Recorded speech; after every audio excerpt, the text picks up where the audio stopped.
Choosing the wrong pond pump to power your pond can be a costly mistake. Not so much because the pump is going to break down, although that can happen, but what I'm talking about is the running cost. So in today's video, I want to talk about pond pumps and why it pays to do a little research before selecting a pump for your pond.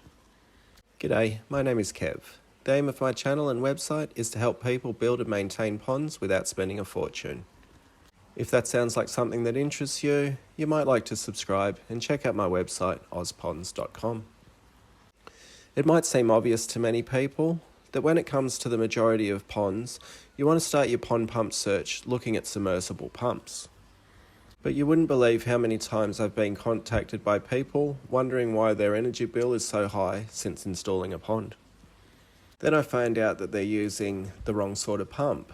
They might be using something designed for irrigation purposes, and this is not the type of pump that you want running your pond.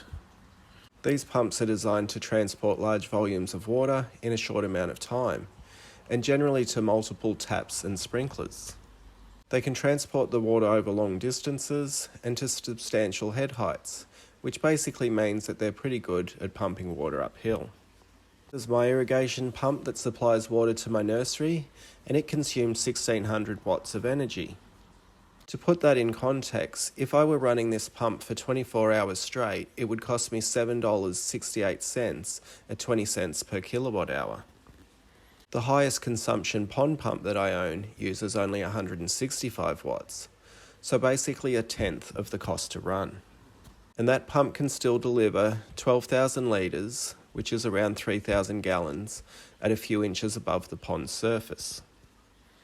Another type of pump I see getting used often is what I call a sump pump.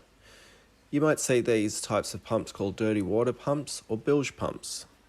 These are a type of submersible pump, and they're substantially more efficient than an inline irrigation type of pump.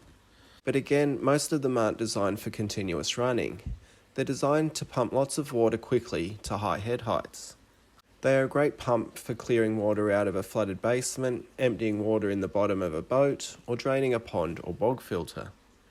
In certain situations, you may well use them for a pond.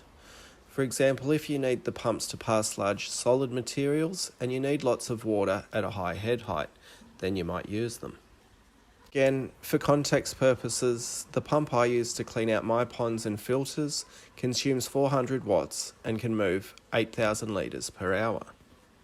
That's about the same amount of flow as I have running this stream, but the pump I'm using is at about 50 watts, so that's an eighth of the consumption.